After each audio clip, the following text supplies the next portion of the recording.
डंगर कह सकते हो, बेगैरत ना कहो, लेकिन डंगर कैसे कहें? गाय डंगर है, भैंस डंगर है, वो मुकद्दस हैं, वो हलाल जो है खाती हैं और हलाल वापस देती हैं हमको, हम दूध पीते हैं। ये जो बैठे हुए हैं, ये इनके अंदर हलाल की नीदिश नहीं है, हराम है। हराम न हो तो 4 सिलेंडर, अभी ये खबरों में है कि 4 सिलेंडर राजा और घर में जाते हैं हर रोज, तो ये हराम है ना। तो हराम खाने वाले का इतराज ये है कि हमें डंगर ना कहें, हमें बेगैरत ना कहें, डंगर ख्याल है। हम डंगर की तौहीन नहीं कर सकते, नंबर 1।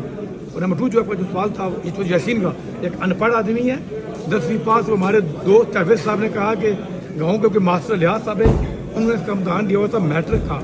अनपढ़ आदमी से आप क्या पैसे देते हो? उसकी खुशनसीबी ये है कि उसके मुकाबले में डंगर है, वो खुद भी डंगर है, मध्य मुकाबले डंगर है। तो लोग मजबूर हैं। जिस दिन चलोही में कोई एक फरदोसी, एक अशफाक शौकी निकल आया, इसको लग जाएगा पता कि इलेक्शन कैसे लड़ते हैं और लोग क्या होते हैं। चलोही वालों मुझे तरस आता है, क्योंकि बेचारों को कभी ये कहता है मैं जट हूँ, और दूसरे कहते हैं राजपूत है। वो इंसान दे पुत्र बनो, ना तुम्हारे पास बिजली, ना तुम्हारे पास सड़क, ना तुम्हारे पास कोई अच्छी कोई इमारत, ना तुम्हारे जंगल तुम्हारे खत्म हो चुके हैं, बच्चे तुम्हारे पर रहे यूनान के समुद्रों में, तुम इंसान के पुत्र बनो। तो बेसिकली वो बात सिलसिले वाली है।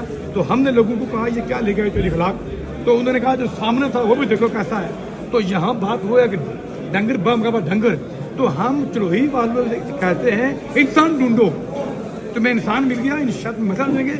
इसके बयान जूते की नोक में खुंदा कौन है इसका? तो वो